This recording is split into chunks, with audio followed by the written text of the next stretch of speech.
आप देख रहे हैं बिहार न्यूज़ 7। मुजफ्फरपुर में 15 अगस्त 2020 को यानी आज 74वां गणतंत्र दिवस काफ़ी धूमधाम से मनाया गया।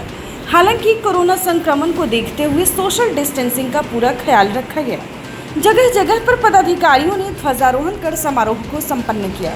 15 अगस्त 2020 को 74वां गणतंत्र दिवस के शुभ अवसर पर पंडित जवाहरलाल नेहरू स्टेडियम सिकंदरपुर मैदान में सुबह 9 बजे प्रमंडलीय आयुक्त तिरहुत मुजफ्फरपुर श्री पंकज कुमार ने ध्वजारोहण किया, जहां मुख्य अतिथि के रूप में मुजफ्फरपुर जिलाधिकारी चंद्रशेखर सिंह, तिरहुत रेंज के आईजी गणेश कुमार, एसएसपी जयंत कांत और गणमान्य अधिकारी मौजूद थे।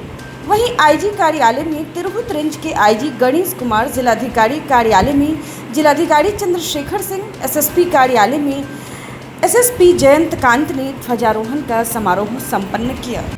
आज भी तू मेरे सामने है, सब्र लाजिम है गम रसीदों का। हम तुझे किस तरह कहे फानी, ये मौत आती नहीं शहीदों का। निश्चित तौर पे शहीद मरते नहीं, शहीदों के मजार पर लगेंगे हर बरस मेले। वतन पे मरने वालों का यही बाकी निशान होगा। स्वतंत्रता दिवस के अवसर पर मैं आप सबों को बधाई देता हूँ, शुभकामनाएं देता हूँ। मेरे लिए बड़े ये सौभाग्य की बात है, आज इस तिरहुत की धरती पर तिरंगा फहराने का अवसर मिला है। तिरहुत की वो धरती है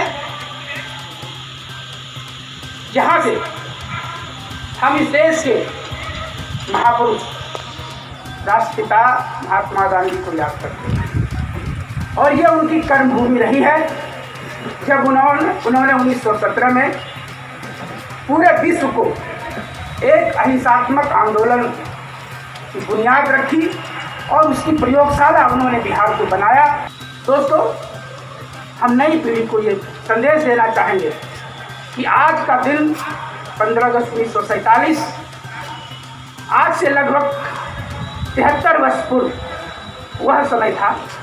उस दिन को पाने के लिए अनेक हमारे वीर सपूतों ने, महापुरुषों ने न केवल आंदोलन किया बल्कि अपने प्राणों की आहुति दी।